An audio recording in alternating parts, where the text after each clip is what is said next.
Lyra's hands were shaking before Damon even opened his mouth. She stood in the center of the great hall of Ashwood Pack, surrounded by warriors she had known since childhood, and she could feel something terrible pressing against her chest, like a hand slowly closing around her heart. The fires along the stone walls burned high, throwing orange light across the faces of the Pack Council, but none of that warmth reached her. She looked at Damon, her mate, the man the moon goddess had supposedly chosen for her 5 years ago, and she saw a stranger standing in his skin. "Damon," she said quietly, stepping toward him. "What is happening? Why did you call everyone here?" He would not look at her. That was the first sign. In 5 years of marriage, Damon had always looked at her, even when he was furious, even when they argued about small things like which territory the hunters should patrol first. But now his eyes stayed fixed on the doors at the far end of the hall, as if he was waiting for something, or someone. The doors opened. A gust of cold air swept into the hall, carrying with it the scent of pine, and something darker, something wild, that made every wolf in the room go still. Lyra felt her own wolf stir uneasily beneath her skin, a low growl building in her throat that she had to fight to keep silent. She had never smelled anything like it before. Powerful, ancient, dangerous. He walked in like he already owned the room.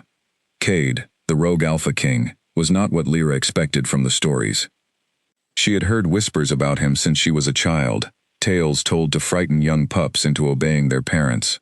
The Rogue King, they called him, a man without a pack, without a home, who had built an empire out of wolves that other packs had cast out.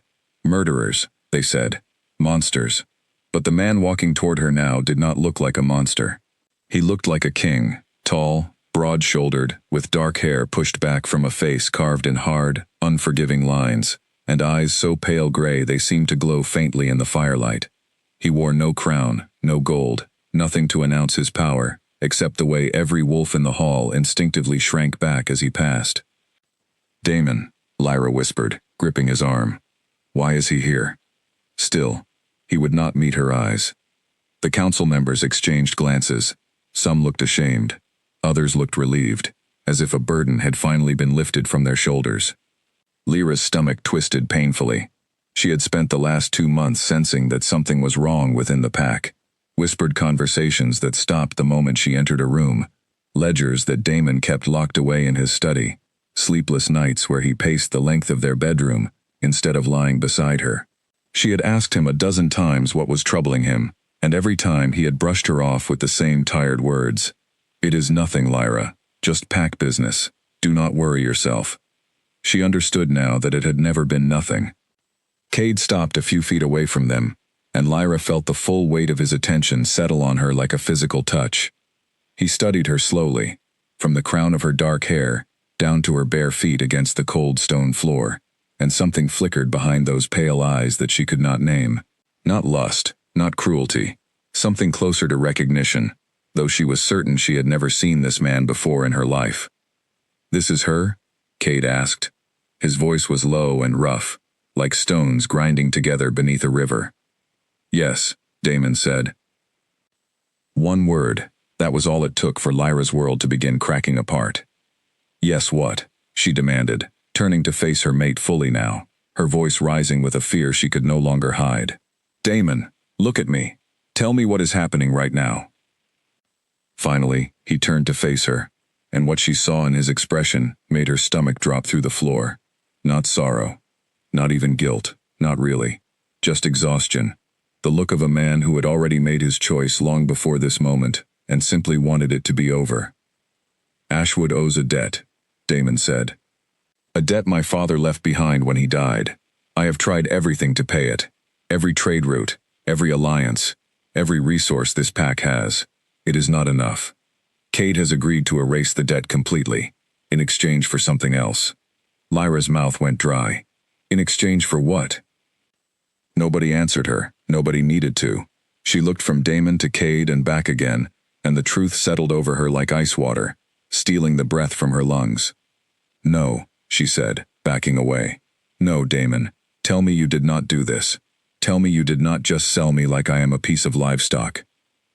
"It is not like that," Damon said, though even he seemed to hear how hollow the words sounded as they left his mouth. "It is a trade agreement between packs, Temporary. It will strengthen Ashwood's position. It will. A trade agreement, Lyra repeated, her voice shaking with disbelief. I am your mate. We are bonded. The goddess herself tied our souls together. Or did you forget that the moment your father's debts became inconvenient? Something passed across Damon's face then, quick and strange, gone before Lyra could name it. He opened his mouth as if to respond, but Cade's voice cut through the tension in the hall before he could speak. Enough, Cade said, and though the word was quiet, it carried absolute authority. The entire hall seemed to hold its breath. The arrangement has already been finalized. Documents signed, terms agreed upon by both alphas. I did not come here to listen to a wolf argue with his conscience after the deal is done. He turned his gaze back to Lyra, and for a moment, something almost gentle passed through his expression, though it vanished as quickly as it appeared. You will come with me, he said. It was not a question. Lyra's whole body trembled with rage and terror in equal measure.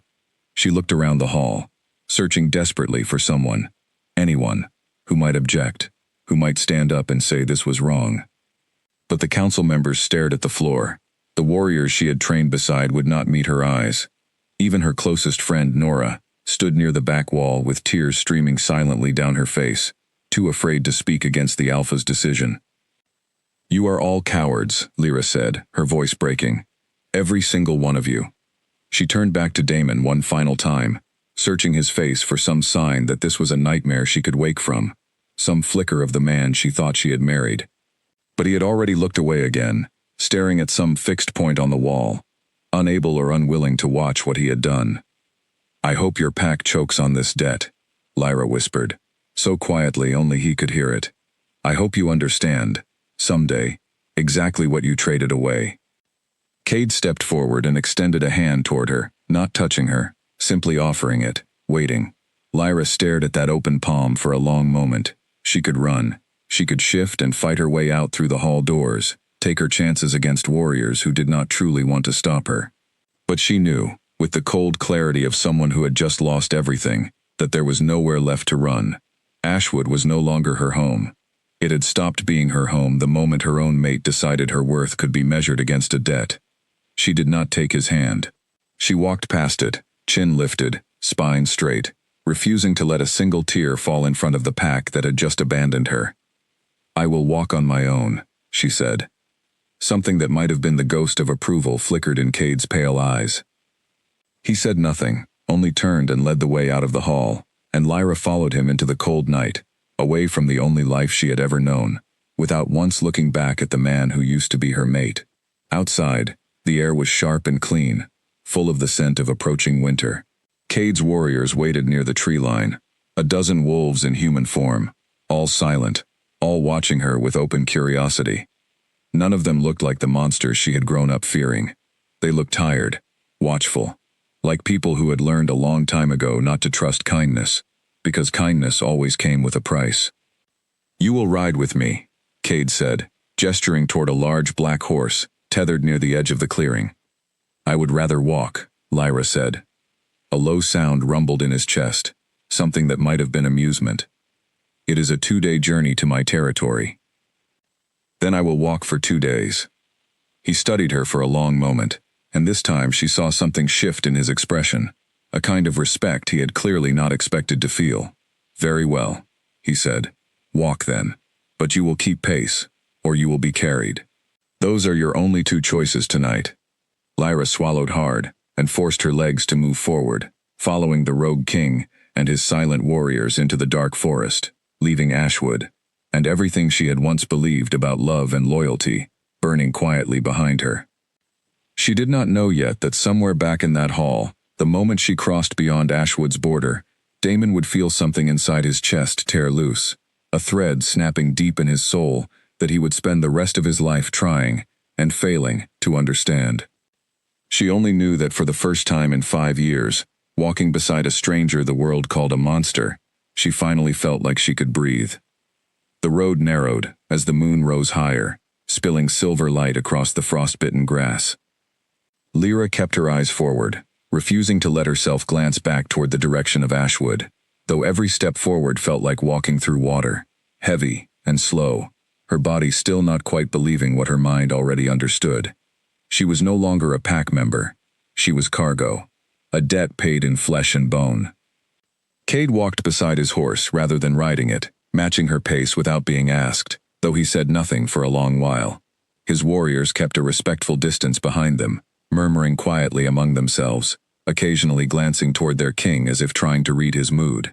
Lyra could feel the weight of their curiosity pressing against her back, like sunlight through fog. "You are angry," Cade finally said, breaking the silence between them. "You noticed," Lyra replied flatly. "It would be strange if you were not." She glanced sideways at him, studying his profile in the moonlight. Up close, away from the tension of the hall, she could see faint scars along his jaw and throat, old wounds that had healed imperfectly, the kind of marks that came from battles, not accidents. Whatever stories the other packs told about him, at least some of them were rooted in truth. This was a man who had fought, and fought hard, to build whatever kingdom he now ruled. "Why did you agree to this?" she asked, before she could stop herself. "Why would a king like you want a pack's cast-off mate as payment for a debt? Surely gold or land would have served you better." Something tightened in his jaw. "That is a fair question," he said, "one I am still asking myself." It was not the answer she expected, and it left her more unsettled than if he had simply admitted to wanting her as a prize or a symbol of victory over Ashwood. She fell quiet again, turning the strange response over in her mind, as they continued walking beneath a canopy of bare winter trees, the only sound the crunch of frost beneath their feet, and the distant call of night birds settling into the dark. By the time exhaustion finally began to drag at her limbs, hours later, Cade called for the group to make camp in a small clearing beside a frozen stream. His warriors moved efficiently, building fires and setting up simple shelters, none of them speaking to Lyra directly, though she noticed several curious glances thrown her way when they thought she would not see. She sat near one of the fires, arms wrapped around her knees, staring into the flames, and trying not to think about the empty space where her bond with Damon used to sit warm and steady inside her chest. It felt different now, cold, distant, like a room in a house she no longer lived in. Cade settled across the fire from her, close enough to watch, far enough to give her space. For a long while, neither of them spoke. "You should eat something," he said eventually, nodding toward the food one of his warriors had left near her side. "The journey is long, and grief does not fill an empty stomach." "I am not grieving," Lyra said, though even to her own ears, the words sounded hollow. Cade's pale eyes met hers across the flames, steady and unreadable. "No," he agreed quietly. "I imagine you are still too angry for grief. That will come later." She wanted to argue with him, wanted to tell him he knew nothing about her, or what she was feeling, but something in the certainty of his voice stopped her. He spoke like a man who understood loss intimately, who had walked this exact road himself at some point in his life, and recognized every mile marker along the way. She picked at the food without much appetite, watching him from beneath lowered lashes as the fire crackled between them. Whatever waited for her at the end of this journey, whatever life she was being delivered into, she understood one thing, with sudden, startling clarity. Nothing about her old life was coming back, and despite the fear still curling cold in her stomach, some small, stubborn part of her refused to let that thought completely destroy her.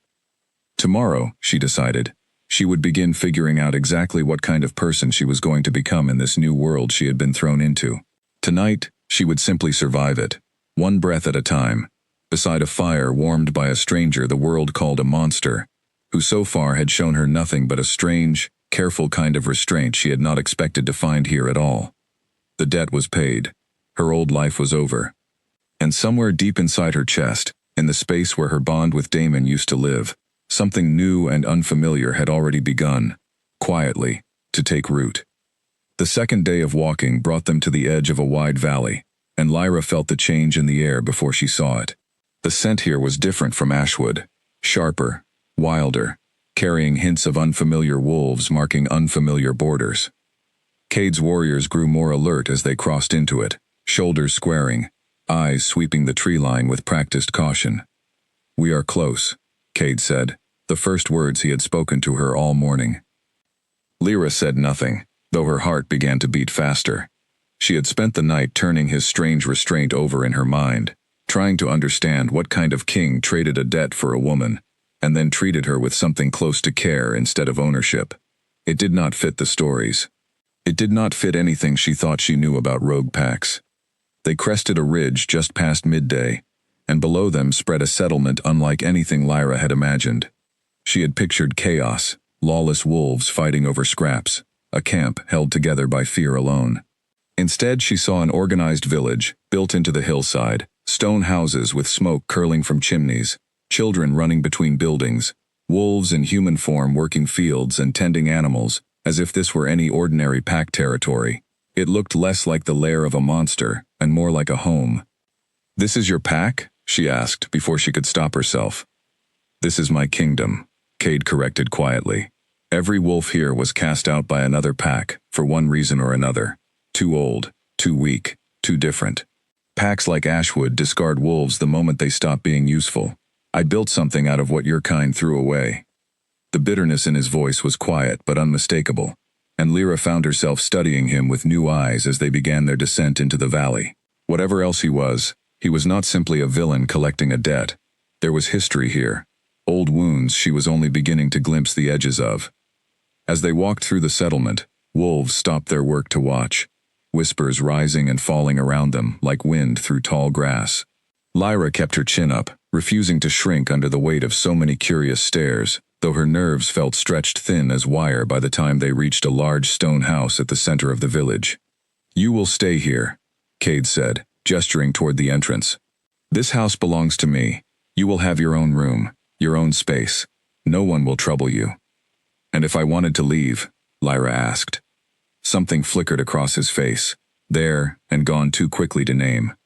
"The debt is paid," he said carefully. "You are not a prisoner here, Lyra, but I would ask you to stay, at least until the terms of the arrangement are fully settled. There are things that must happen first, things that concern both our packs." She did not fully trust the answer, but exhaustion had worn her patience down to almost nothing, and the promise of a room, a door that closed, a place to simply breathe, without a dozen eyes watching her, was more tempting than she wanted to admit. She followed him inside without further argument. The house was simple but well kept, warm from a fire already burning in the main hearth. An older woman appeared from a back room the moment they entered, wiping flour from her hands onto her apron, her expression shifting from surprise to something gentler, as her eyes landed on Lyra. "Alpha," the woman said, bowing her head slightly toward Cade, before turning her full attention to Lyra. "And who is this?" "This is Lyra," Cade said. "She will be staying with us. Please see that she has everything she needs." The woman, who introduced herself as Marta, wasted no time fussing over Lyra as if she were a guest rather than payment for a debt, insisting she eat something warm, showing her to a small but comfortable room with a soft bed and a window that looked out over the valley. Lyra sat on the edge of the bed long after Marta left her alone, staring at her own hands in the fading afternoon light, trying to reconcile the gentle treatment with everything she had feared the night before. Later, as evening settled over the valley, Cade found her standing by the window, watching the village below settle into its nighttime rhythms. He stood in the doorway for a long moment before speaking. "I know this is not the life you chose," he said. "I know what was taken from you was not fair. I cannot undo what your mate did. But I can promise you this. No harm will come to you here. Not from me, and not from anyone in this territory." Lyra turned to look at him, searching his face for the lie she expected to find, and not finding it. "Why should I believe a rogue king's promise?" "You should not," he said simply. "Not yet. Trust is not something I expect you to hand over freely, especially not after what you have just survived. But I would rather earn it slowly than demand it, and receive nothing real in return." He left her alone after that, and Lyra sat by the window long into the night, watching the stars gather over unfamiliar mountains, feeling the strange, hollow ache where her bond with Damon used to live begin to shift into something else entirely, something she did not yet have a name for. Far away, back within the walls of Ashwood, Damon stood alone in his empty study, staring at the space on the wall where a portrait of himself and Lyra had hung since their mating ceremony. He told himself the emptiness in his chest was simply relief, the debt finally settled, the pack finally safe. He told himself this again and again through the long, sleepless night. He did not yet understand that relief was not what he was feeling at all. Morning arrived quietly, and Lyra woke to the unfamiliar sound of a rooster crowing somewhere beyond her window instead of the usual bustle of Ashwood's training grounds. For a moment, caught between sleep and waking, she forgot where she was, and reached instinctively for a bond that no longer answered. The absence hit her fully awake, sharp and disorienting, and she lay still for a long moment, simply breathing through it. She dressed in the clothes Marta had left folded at the foot of her bed, simple but well made, and made her way downstairs, drawn by the smell of fresh bread. Marta greeted her warmly, waving her toward a chair at the wooden table, and for a little while, Lyra allowed herself to simply sit in the ordinary comfort of a warm kitchen, pretending the world outside had not shifted so completely beneath her feet. "The Alpha left before sunrise," Marta said, setting a plate in front of her. "Pack business. He asked me to tell you that you are free to walk the grounds if you wish, though he would prefer you stay within the village borders for now, until things settle." "Settle," Lyra repeated softly. "Is that what this is called?" Marta's expression softened with something like understanding. "I know. It does not feel that way yet, child. But give it time. This place is not what the stories say. Many of us who live here came from packs that treated us worse than strangers. The Alpha built something different here, something most of us never thought we would find again." Lyra wanted to ask more, but something in Marta's careful phrasing told her the older woman's own story was not hers to share so easily. Instead, she finished her breakfast in comfortable silence and decided to take Marta's suggestion, stepping outside into the crisp morning air, to see for herself what kind of place she had been brought to. The village was busier than it had appeared from the ridge the day before.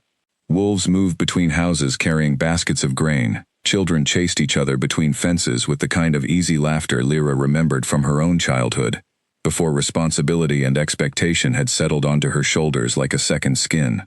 She walked slowly, taking it all in, aware of curious glances following her but finding, to her surprise, that most of them held more curiosity than hostility. She found herself near the training grounds at the edge of the village, where a group of younger wolves practiced hand-to-hand combat under the watchful eye of an instructor. She stopped to watch, arms crossed, remembering her own years of training back home, back when she had still believed her life was heading somewhere steady and safe. "You fight?" a voice asked beside her. She turned to find a young woman about her own age, watching her with open curiosity, dark curls pulled back from a friendly freckled face. "I used to," Lyra said. "Before." "I am Ellen," the woman said, offering a small smile. "You are the one the Alpha brought back yesterday. Everyone is talking about it." Lyra felt heat rise in her cheeks. "I imagine they are." "For what it is worth," Ellen said, lowering her voice slightly. "Whatever you are expecting from this place, you should probably let it go. It is not what you think. The Alpha does not collect people. He collects wolves nobody else wanted, and he treats them like they matter. I do not know why he wanted you specifically, but I do not think it was for the reasons you are probably imagining." "Then why?" Lyra asked, the question slipping out before she could stop it. Ellen shrugged, though something knowing flickered behind her eyes. "That is not really my story to tell, but you might want to ask him yourself, when you are ready." Before Lyra could press further, a commotion near the training grounds pulled their attention away, and Ellen excused herself to help settle a dispute between two younger trainees. Lyra remained a while longer, watching the ordinary rhythms of a life she had not expected to find here, feeling something inside her chest loosen just slightly, though the wariness never fully faded. She returned to the house as the afternoon sun began sliding toward the western mountains, and found Cade already back, seated at the table with several papers spread before him, his expression tight with concentration. He looked up when she entered, and something in his face eased slightly at the sight of her. "You walked the village," he said. It was not quite a question. "Marta said I could." "Good. I would rather you feel less like a prisoner here." He gestured toward the chair across from him. "Sit if you would like. There is something I think you deserve to know, now that you have had a night to rest." Lyra hesitated only a moment, before sitting, curiosity outweighing her caution. Cade set down the papers he had been studying and folded his hands together, choosing his words with obvious care. "The debt your mate owed me," he began, "was not simply a matter of gold or land, though that was part of it. Years ago, Ashwood's territory bordered lands that used to belong to my birth pack, before it was destroyed. Your mate's father was involved in decisions made during that time, decisions that led directly to the loss of everything I once had. When Damon came to me asking for help settling his father's debts, I recognized an opportunity to finally close a chapter of my life that had been left open far too long. Lyra's breath caught. You wanted revenge. I wanted closure, Cade corrected quietly. There is a difference, though I understand if you cannot see it clearly yet. I did not ask for you specifically because I intended to harm you, or use you as some kind of trophy over Damon's humiliation. I asked for you because the moment I saw you standing in that hall, something in me recognized something in you that I have not felt in a very long time. What do you mean? Lyra asked, though some instinctive part of her already suspected the answer, a suspicion she was not yet ready to name aloud. Cade held her gaze steadily. I think you already understand what I mean, Lyra. I felt it the moment I walked into that hall. I have spent years telling myself the mate bond was something I would never experience, not after everything my pack lost. But standing there, looking at you, I felt something I had convinced myself I would never feel. The room seemed to grow very quiet. Lyra's heart pounded against her ribs, old grief and new confusion tangling together, until she could barely separate one feeling from another. That is not possible, she said finally, though her voice lacked conviction, even to her own ears. I already have a mate. Do you? Cade asked gently. Tell me honestly, Lyra. In 5 years bonded to Damon, did the connection ever feel the way the stories describe it? Did it ever feel like more than habit, more than duty? She opened her mouth to argue, to defend the bond she had spent 5 years believing in, but the words would not come. Because the truth she had never allowed herself to fully examine, was that her bond with Damon had always felt faint, distant, more like a whisper than the powerful pull the elders described in their stories. She had told herself it would deepen with time. She had told herself many things. I do not know what to believe anymore, she admitted quietly. Then do not decide anything tonight, Cade said. Take whatever time you need. I am not asking you to accept anything you are not ready for. I only wanted you to understand why you are truly here, so you do not spend every day believing yourself simply a piece of payment in a debt between two men. Lyra sat with his words long after he left the table, staring into the fire, while questions she had never dared to ask herself began, slowly and painfully, to surface. Back within Ashwood's borders, the first signs of trouble arrived quietly, easy to dismiss as coincidence. A hunting party returned from the eastern woods with barely half their usual catch, though the game trails had been thick with tracks only days before. 2 of the younger warriors fell ill overnight, with fevers that the pack healer could not explain, their strength draining away, despite no visible wound or poison. Damon dismissed it all as bad luck, too consumed by relief that the debt was finally settled to notice the pattern forming beneath his feet. It was his second in command, a steady, watchful wolf named Ronan, who first voiced the concern aloud. Alpha, Ronan said, finding Damon alone in his study late one evening. Something is wrong within the pack. I have served Ashwood since I was a boy, and I have never felt this kind of unease settle over us so quickly. It is nothing, Damon said, echoing the same dismissal he had once given Lyra so many times before. The debt is paid. We are safe. Are we? Ronan pressed. Because I do not feel safe, Alpha. I feel like something has been cut loose from the pack, something that used to hold us steady. Damon said nothing, though a cold unease had begun settling low in his stomach, one he refused to examine too closely. He told himself it was simply the stress of leadership catching up with him at last, the weight of decisions no young Alpha should have had to make so soon after inheriting his father's failures. That night, alone in the bed he used to share with Lyra, Damon lay awake staring at the ceiling, and for the first time since she had walked out of the hall beside the Rogue King, he allowed himself to truly think about what he had done. He told himself it had been necessary. He told himself the pack's survival mattered more than any single bond, even one blessed by the moon goddess herself. But somewhere deep beneath the careful walls he had built around his conscience, a small, insistent voice reminded him that he had never once tried to find another way. He had simply chosen the path that cost him the least effort, and let someone else pay the true price for his failure. He fell asleep eventually, but his dreams were restless, full of empty halls and doors he could not open, and he woke before dawn with Lyra's name caught silently in his throat, a habit 5 years deep that he had not yet learned to break. Meanwhile, in the valley Lyra, now called a temporary home, sleep did not come easily for her either. She lay awake long after the fire in her room had burned down to embers, turning Cade's words over and over in her mind. A part of her wanted to reject everything he had said outright, to cling to the life she had built with Damon simply because it was familiar, because admitting it had never been real, meant admitting she had wasted 5 years of her life believing in something hollow.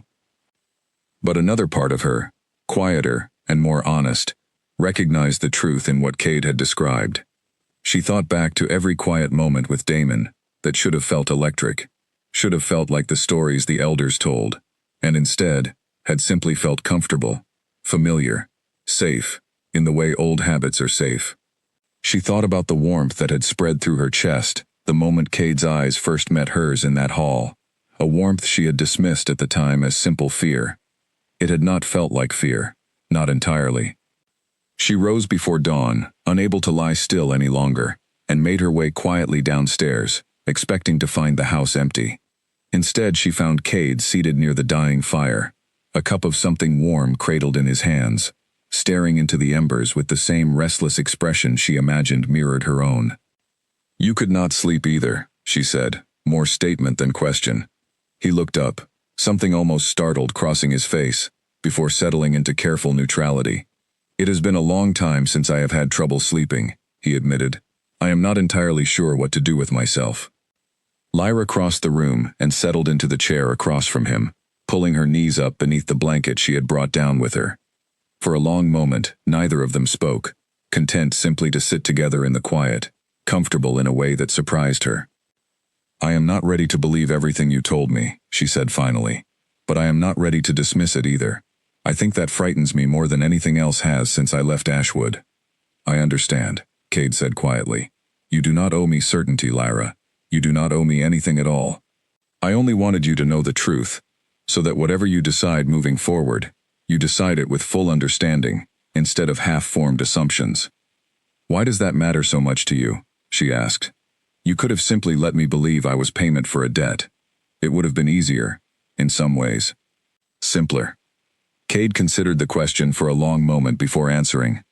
"Because I know what it feels like to be treated as something less than a person, valued only for what you can provide, rather than who you actually are. I did not want to become the very thing my birth pack made me into when they discarded us. I did not want to become someone who treats another living soul that way, even under the guise of an arrangement, even when the arrangement itself was born from something broken between our two packs." Something in his answer settled deep in Lyra's chest, a small, warm certainty taking root, despite everything else still tangled and uncertain around it. She did not know yet what she believed about fate, about true mates, about whether the goddess had made a mistake 5 years ago, or was only now correcting one. But she knew, sitting across from this quiet, careful king in the hour before dawn, that whatever came next, she no longer felt entirely alone in facing it. Outside, the first pale light of morning began creeping over the mountains, and somewhere in that fragile, uncertain space between night and day, something between them shifted, quiet and unspoken, but undeniably real. Weeks passed, and slowly, almost without her noticing, Lyra began to settle into the rhythms of the valley. She woke each morning to Marta's warm bread and easy chatter, spent her days walking the training grounds where Ellen had become something close to a friend, and found herself, more often than not, seeking out Cade's company in the quiet hours before dinner, when the pack business of the day had finally settled, and he seemed most like himself. She learned things about him she had never expected to learn about a man the outside world called a monster. She learned that he had lost his entire birth pack to a betrayal orchestrated by neighboring alphas who wanted his family's territory, that he had survived as a young man alone in the wilderness for nearly 2 years, before other cast-off wolves began finding their way to him, drawn by rumors of a rogue who did not turn away the broken and unwanted. She learned that he read late into the night, that he preferred quiet mornings to loud gatherings, that his laugh, when she finally coaxed it out of him over a particularly clumsy attempt at teaching her to properly throw a knife, was low and warm and far too rare. She also began training again, something she had not done consistently since before her mating ceremony, when Damon had gently suggested her time was better spent on other duties befitting a future Alpha's wife. Here, no one suggested any such thing. Ellen trained beside her most mornings, and occasionally Cade himself would join, correcting her stance with careful, respectful hands, never crossing a line she had not first invited him toward. It was during one such morning, weeks into her stay, that word arrived from Ashwood, carried by a messenger wolf who arrived breathless and travel-worn at the edge of the village. Cade received the message alone in his study, and Lyra found him there afterward, staring at the folded paper with an unreadable expression. "What is it?" she asked, an old, familiar dread curling in her stomach. "Ashwood is struggling," Cade said slowly, choosing his words with obvious care. "Sickness has spread through the pack these past weeks. Hunts have failed, 2 border skirmishes with neighboring territories, both of which Ashwood lost badly, something that has not happened in years. Damon's council is questioning his leadership." Lyra sat down slowly, her legs suddenly unsteady beneath her. "That does not make sense. Ashwood has always been strong. We were never a weak pack." "Packs draw strength from many sources," Cade said carefully.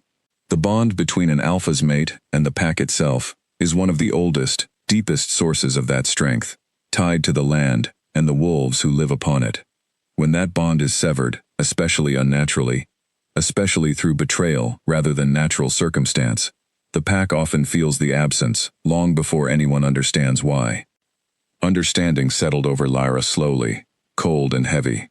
"You are saying this is because of me, because I left." "I am saying it is possible," Cade corrected gently.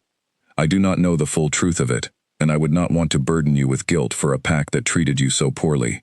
But I have seen this pattern before, in other territories. A pack that discards its heart rarely thrives afterward, no matter how sound its other decisions might be."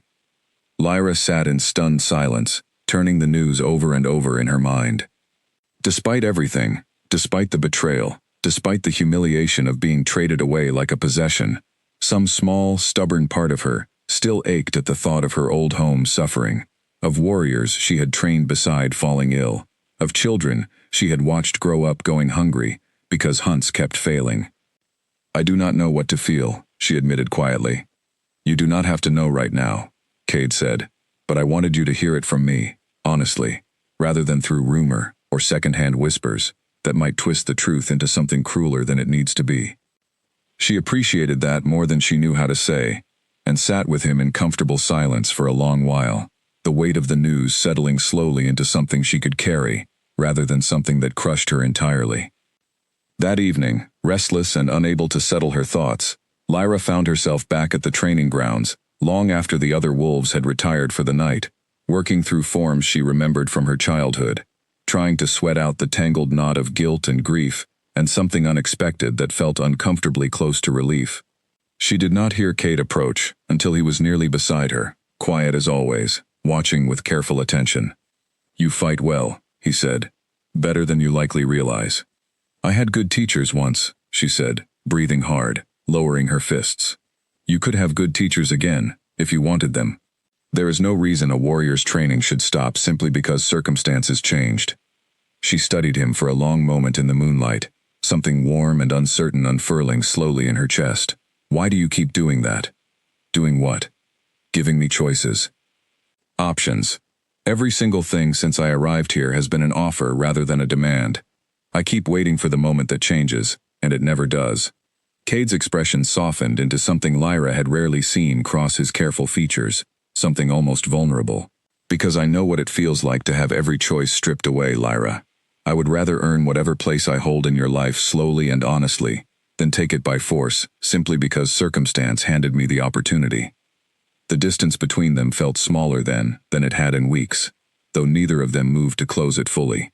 Lyra found herself studying the hard lines of his face, softened now by moonlight and something gentler than she had expected to find in a man the world called a monster, and felt, for the first time since arriving in this valley, something that felt dangerously close to hope.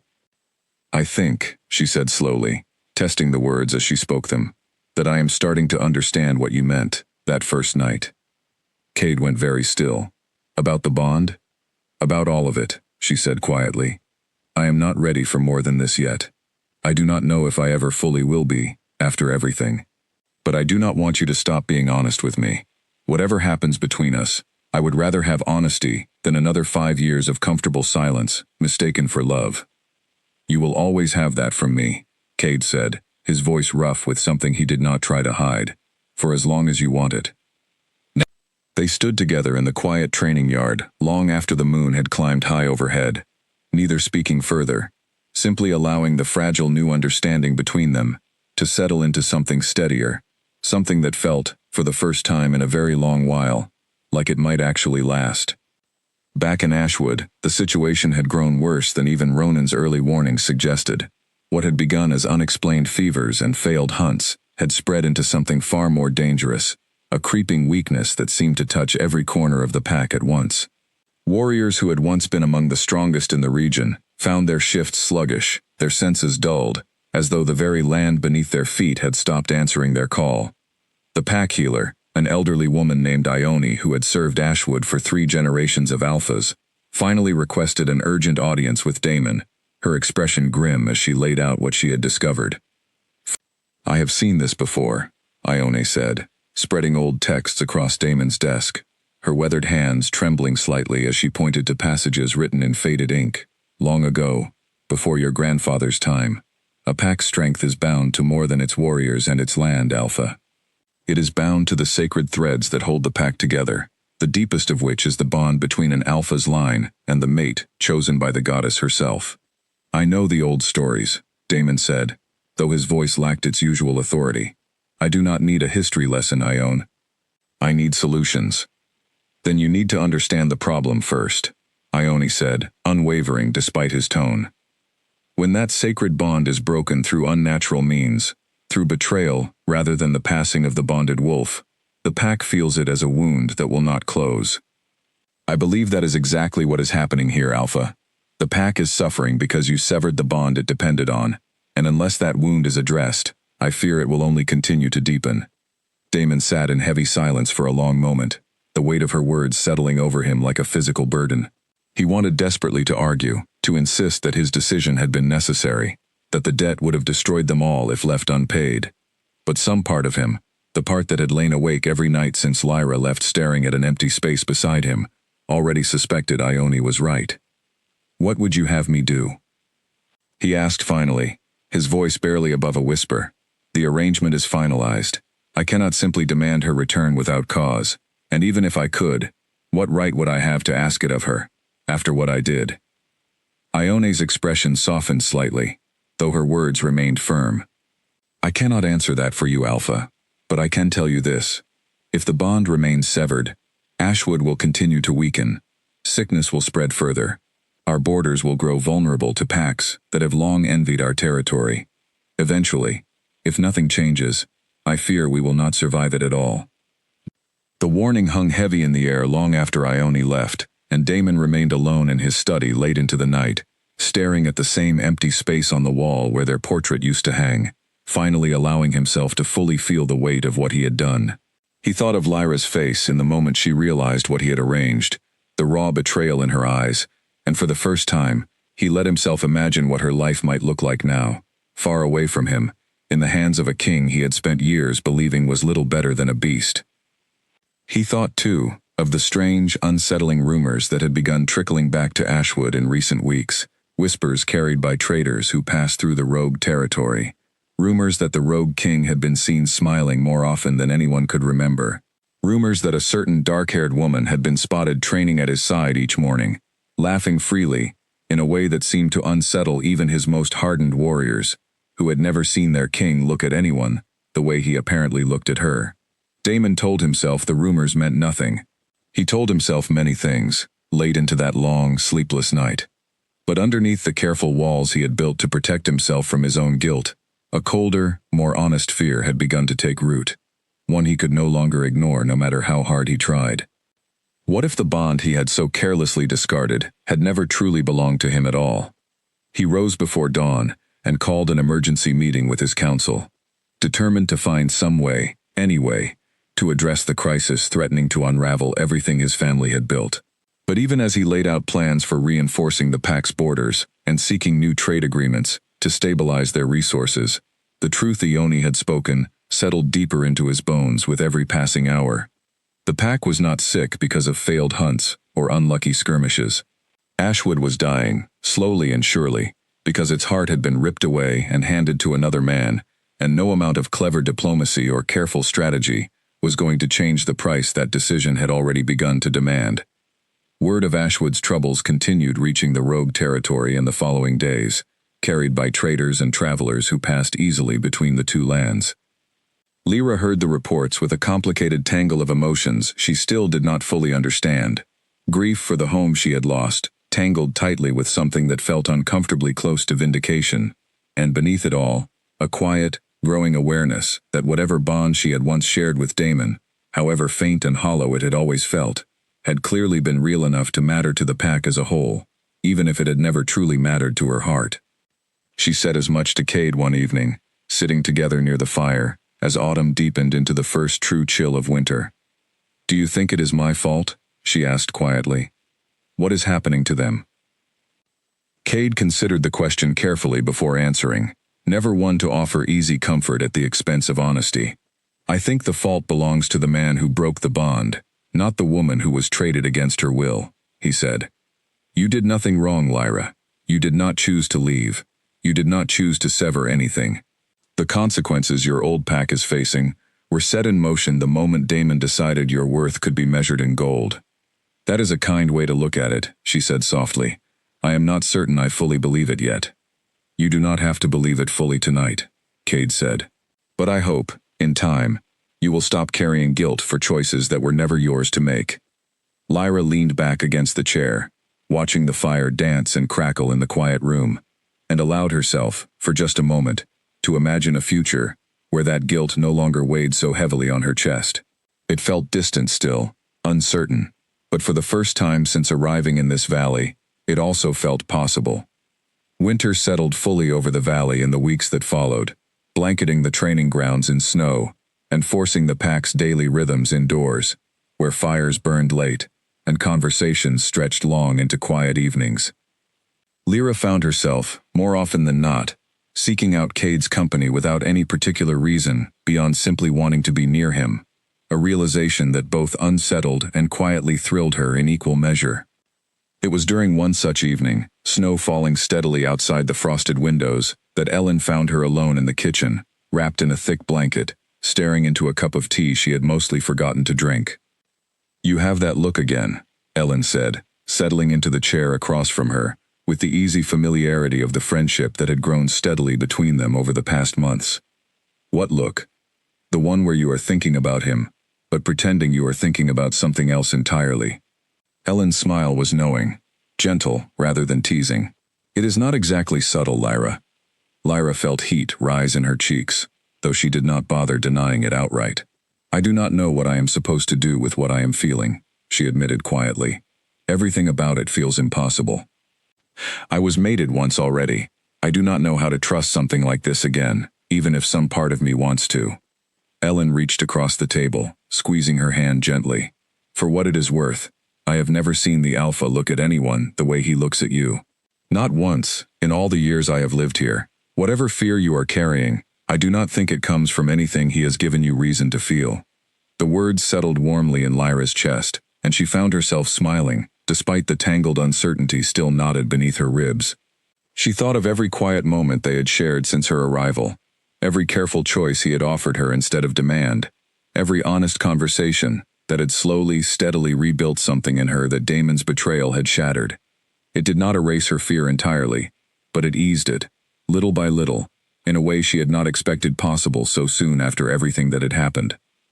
Later that evening, after Ellen had returned to her own quarters, and the house had settled into quiet, Lyra found Cade in his study, poring over reports from the pack's various outposts, his brow furrowed with the particular concentration she had come to recognize as his most focused state.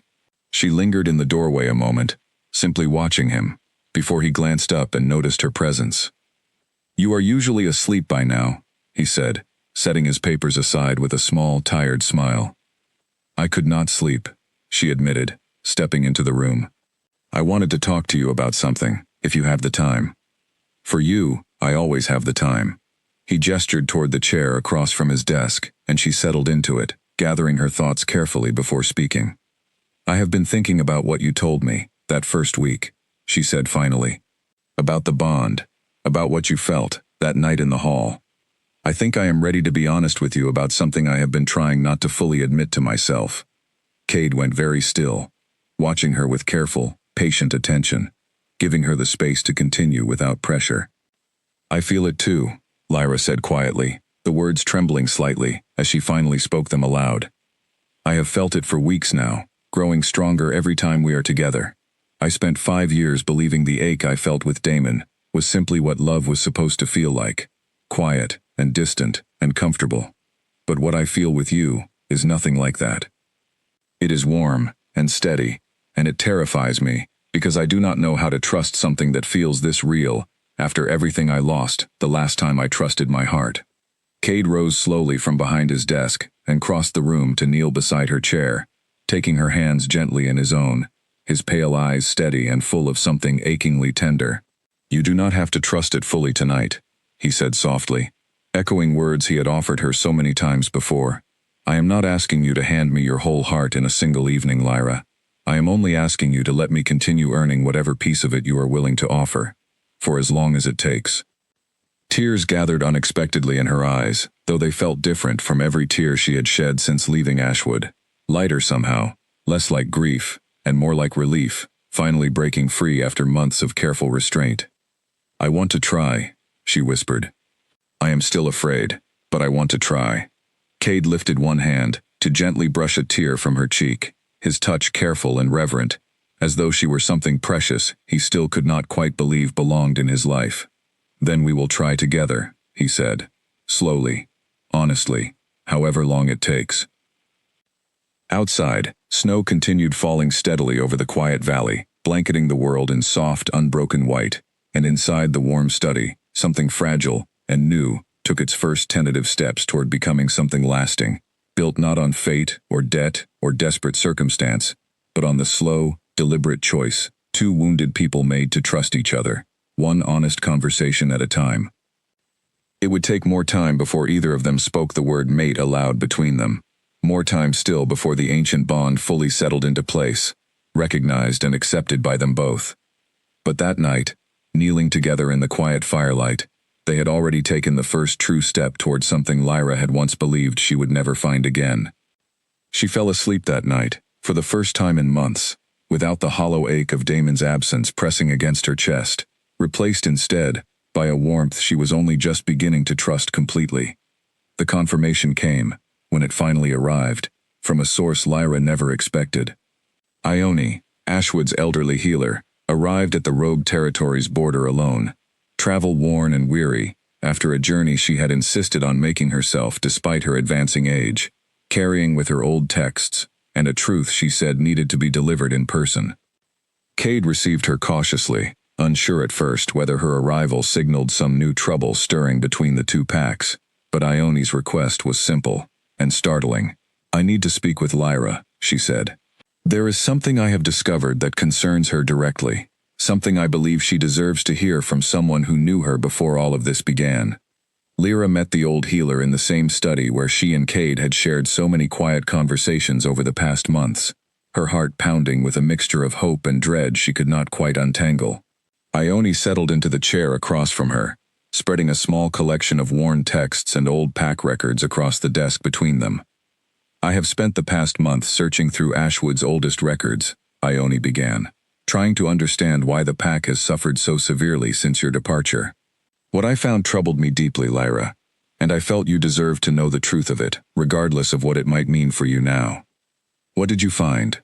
Lyra asked, her voice barely above a whisper. Ione's weathered hands trembled slightly as she opened one of the oldest texts, pointing to a passage written in faded, careful script. "Your mating to Damon was arranged through a ceremony performed by his father, years before you and Damon had even properly met, back when you were little more than children promised to each other for political convenience between two allied families. The marking ceremony that sealed your bond was performed using an old ritual, one that can create the appearance of a mate bond through pack magic, even when no true bond exists beneath it." Lyra's breath caught painfully in her chest. Are you saying my bond with Damon was never real? I am saying it was never natural, Ione said gently. It was crafted, sustained through ritual and habit, rather than true fate. That does not mean the years you spent together meant nothing, Lyra. But it explains why the connection always felt faint, distant, why it never carried the strength the old stories describe. A crafted bond can mimic the surface of a true one, but it can never replicate its depth. Then why is Ashwood suffering now? Lyra asked, still struggling to fully absorb what she was hearing. If the bond was never real, why would my leaving cause such damage to the pack? Because even a crafted bond, sustained for 5 years through ceremony and habit, becomes woven into a pack's foundation over time, Ione explained. Its sudden, violent severing still creates a wound, even if the bond itself was never what it claimed to be. But I believe, and I have found supporting evidence within these older texts, that a true bond, once discovered and properly honored, can heal that wound far more completely than any crafted one ever could, for both packs involved. Lyra sat in stunned silence, the full weight of the revelation settling slowly over her. She thought of every quiet, distant moment she had shared with Damon over 5 years of marriage, moments that had always felt like performance rather than genuine connection, and understood now, with painful clarity, exactly why. She thought of the warmth she felt whenever Cade was near, steady and undeniable, in a way nothing with Damon had ever been, and understood that too, finally, for exactly what it was. You believe Cade is my true mate, she said slowly, not Damon.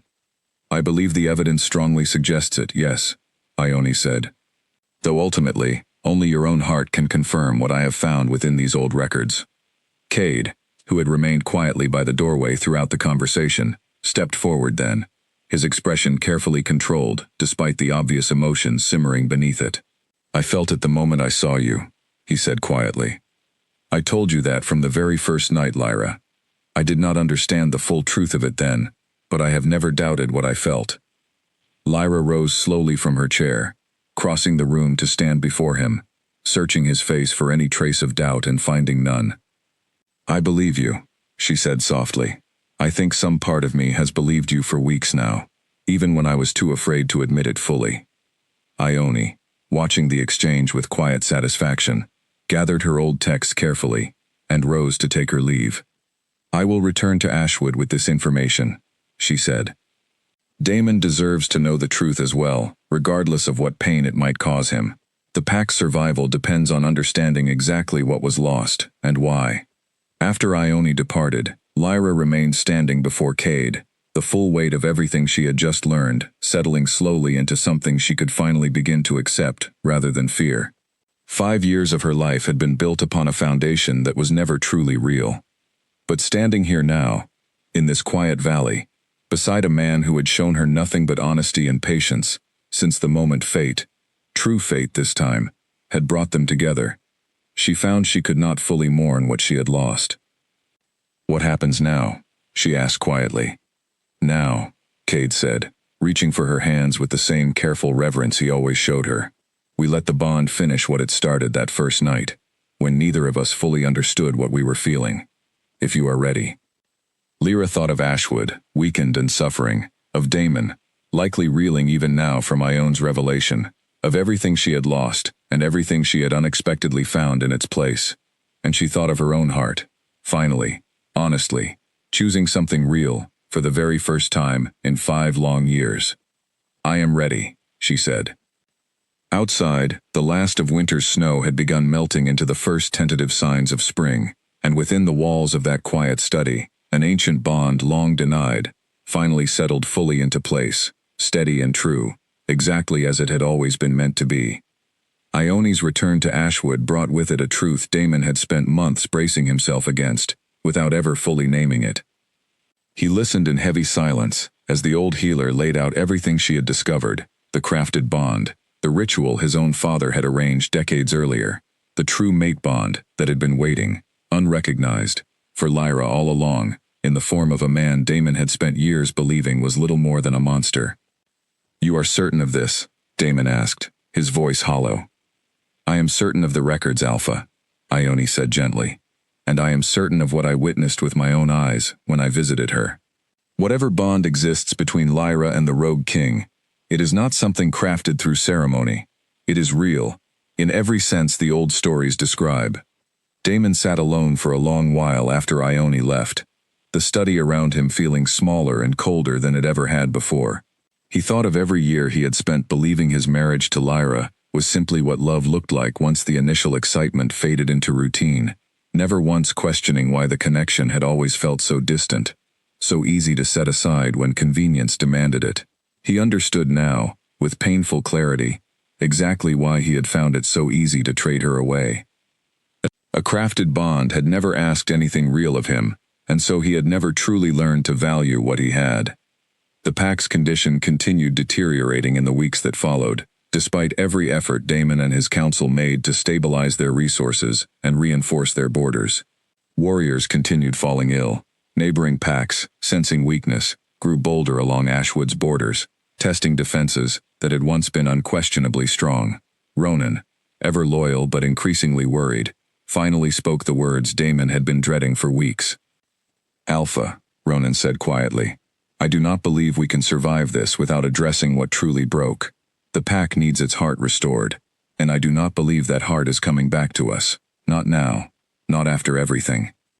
Damon knew Ronan was right, though the admission cost him something he could not fully name. He called an emergency council meeting that evening, and for the first time since inheriting his father's title, spoke to his people with complete, unguarded honesty. "I made a mistake," he said, standing before the gathered council and warriors, his voice steady, despite the weight of what he was about to admit. "I traded away something sacred, because I believed it was the only path to saving this pack from a debt my father left behind. I did not understand, at the time, exactly what that bond truly was, or what its loss would cost us. I understand now, and I believe, for Ashwood's survival, we must formally release any remaining claim to that bond, and seek a new path forward, one built on honest strength, rather than a foundation that was never truly real to begin with." The council's reaction was mixed, some relieved by his honesty, others fearful of what an uncertain future without any bonded connection to draw strength from might mean for the pack. But Ronan stepped forward first, placing a steady hand on Damon's shoulder. "That is the wisest thing I have heard you say since your father passed," Ronan said quietly. "Ashwood does not need a false foundation to survive, Alpha. It needs honest leadership, willing to admit its mistakes and rebuild from solid ground. That, I believe, we can find our way toward, together." In the weeks that followed, Ashwood began the slow, difficult work of rebuilding, without the crutch of a bond that had never been real. It was not an easy process. Sickness lingered longer than anyone hoped, and several skirmishes along the borders tested the pack's resolve severely. But slowly, painstakingly, under Damon's newly humbled leadership and Ronan's steady counsel, the pack began finding its footing again, built this time on genuine strength rather than borrowed magic. Word eventually reached Ashwood of Lyra's new bond, confirmed and celebrated openly within the Rogue territory. Damon received the news with a complicated tangle of emotions he did not try to fully untangle. Grief for what he had lost through his own carelessness, but also, unexpectedly, a measure of genuine relief that she had found something real, something he now understood he had never truly been able to offer her himself. He sent a single message to the Rogue territory in the weeks that followed, brief and carefully honest, offering his sincere apology for the harm he had caused, and acknowledging, without excuse or defense, exactly what his choices had cost her. He did not ask for forgiveness, understanding he had no right to expect it. He simply wanted her to know that he finally understood the truth of what he had thrown away, and had begun, slowly, the difficult work of becoming a better leader because of it. Lyra read his message alone, sitting by the window of the room that had become truly hers over the past months, and felt, to her own quiet surprise, something close to peace settle over her. She did not need his apology to move forward. She had already found everything she needed in the valley that had become her true home. But she appreciated, nonetheless, that he had finally found the honesty within himself that had been missing throughout their 5 years together. She folded the letter carefully and set it aside, turning her attention back to the window, where spring had fully arrived, painting the valley below in fresh green and blooming color. Somewhere in the distance, she could hear Cade's voice carrying up from the training grounds. warm laughter mixing with the ordinary sounds of a thriving pack going about its day, and she rose to join him, no longer weighed down by grief for a life that had never truly been real, but instead carried forward by hope for the one she had finally, honestly found. The bonding ceremony took place in early summer, beneath the same mountains that had watched over the rogue territory for generations, surrounded by every wolf who had ever found refuge within its borders. Lyra stood at the center of the gathering, dressed simply, her dark hair loose and unbound, feeling none of the nervous dread that had haunted her first mating ceremony 5 years earlier. This time, standing across from Cade, she felt only steady, quiet certainty. Marta had spent the morning fussing over her hair with fond, motherly attention, while Ellen stood nearby, beaming with unhidden joy at seeing her friend finally settled into the happiness she had watched slowly bloom over the past months. The entire valley had turned out for the occasion, wolves who had once been discarded by other packs, now gathering to celebrate a bond built on nothing but genuine choice and hard-won trust. Cade stood waiting for her before the gathered pack, and when their eyes met across the clearing, Lyra felt the same warm, steady pull she had felt that very first night in Ashwood's Hall, except now it carried none of the fear and confusion that had once accompanied it. Now it simply felt like coming home. "I know this is not how either of us imagined finding a true bond," Cade said quietly, his voice carrying easily across the silent clearing as she reached him. "I know the path that brought us here was born from betrayal and pain neither of us chose. But I do not regret a single step of it, because every one of those steps led me to you." "Neither do I," Lyra said, and found she meant it completely. "I spent 5 years believing I understood what love was supposed to feel like. I am grateful, every single day, that fate gave me the chance to learn how wrong I was." The ceremony proceeded with quiet, simple dignity, an elder from the valley speaking the old words over them, as they exchanged the traditional mating mark, sealing a bond that needed no crafted ritual to make it real, only the honest truth that had been waiting between them since the very first night they met. When the ceremony concluded, the entire valley erupted into celebration, warm and joyful, in a way Lyra had never quite experienced during her years at Ashwood, where formality had always outweighed genuine warmth. Months later, word arrived from Ashwood of its slow, steady recovery under Damon's newly humbled leadership. The pack had not returned to its former strength overnight, but it had stabilized, rebuilt on honest foundations rather than borrowed magic, and Damon himself had earned quiet respect from his council for the difficult honesty he had shown in acknowledging his mistakes. Lyra felt genuine relief at the news, grateful that the pack she had once called home had found its own path toward healing, separate from her own.